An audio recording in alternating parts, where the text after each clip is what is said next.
Jeremy's dreidel. Jeremy read the poster at the Jewish Community Center, then added his name to the sign-up sheet. The poster said, "Dreidel Workshop, Monday at 4 p.m. When he arrived at the art room on Monday, Jeremy recognized Abby, who used to be in his carpool. She was carrying a box of paper towel tubes and old magazines. David, a friend from swimming class, was looking through a book. "Look at this," he called to Jeremy. "It's a black and white top that turns colors when you spin it. Do you think I can make a dreidel like that?" "Sure you can," said a friendly voice. "I'm Miriam, your workshop leader." Everyone found seats around the table. "Before we start, what do you know about dreidels?" Miriam asked. Adam spoke first. "It's a top we spin on Hanukkah." "It has 4 Hebrew letters on it," Jeremy added. Nun, Gimel, Hey, and Shin. They stand for "A great miracle happened there." "That's right," Miriam smiled. "Hanukkah celebrates the victory of the small Maccabee army over the huge army of Antiochus. That was a miracle." "There was another miracle," said Jacob. "When the Maccabees lit the temple menorah, a tiny jar of oil lasted for 8 whole days. That's why we light candles for 8 days." "My name is Orit, and I was born in Israel," said a girl with short, curly hair. "We call a dreidel a sevivon. The letters on my sevivon from Israel are different. They stand for "A great miracle happened here." "Now, let's see what you all brought," Miriam said. Abby emptied her bag. "I want to make my dreidel from recycled materials," she said.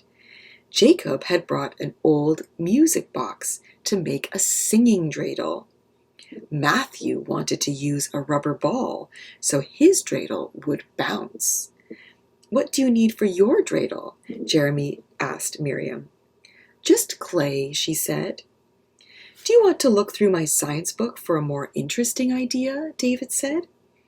"No, thanks," Jeremy replied, as he returned from the supply closet with a lump of gray clay. "I have a great idea already. My dreidel is a surprise for someone." Jeremy began rolling, pounding, and softening the clay. David tried to keep his mind on sanding his wood, but he couldn't help looking over at Jeremy.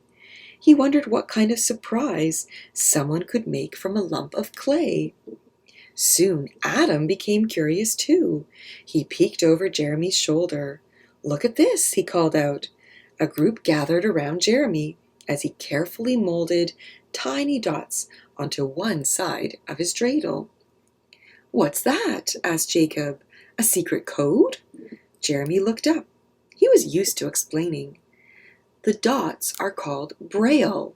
It's a way of reading for blind people. This group of dots is a nun." "I know about Braille," said Sally.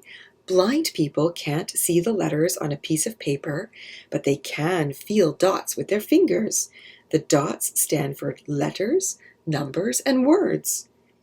"Who do you know who is blind?" Adam asked Jeremy. "It's for my dad," Jeremy answered. "But your family doesn't have a guide dog," said Abby.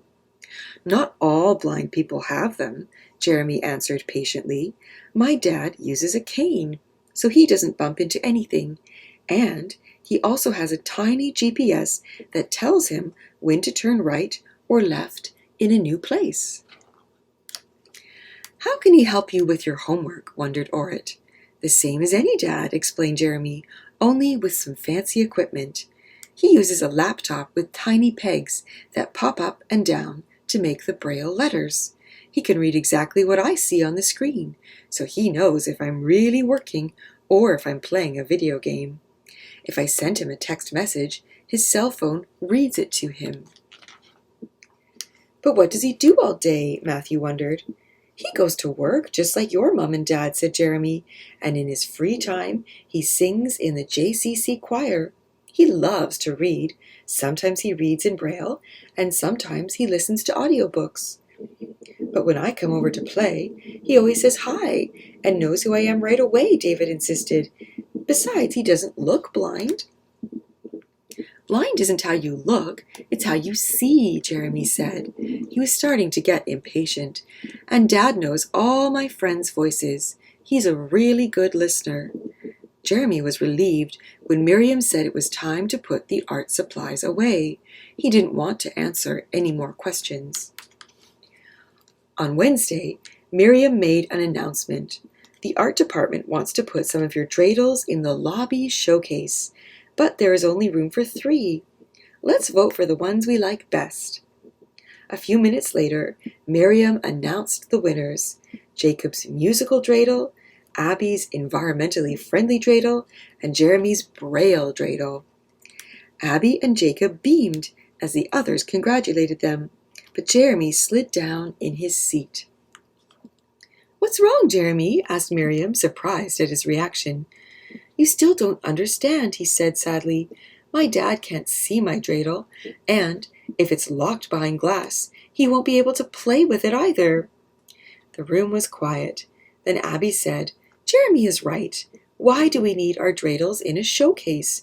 Dreidels are meant to be played with." "Let's put up posters inviting people to join us in a dreidel game instead," Jacob suggested.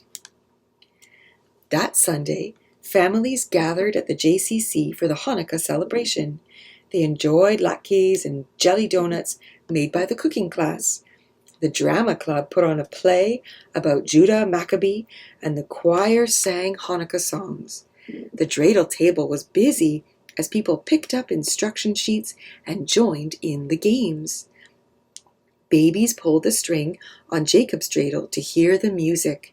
Children sat in a circle to spin Abby's recycled dreidel, and Jeremy sat with his father, smiling proudly as kids and grown-ups took turns playing with his Braille dreidel.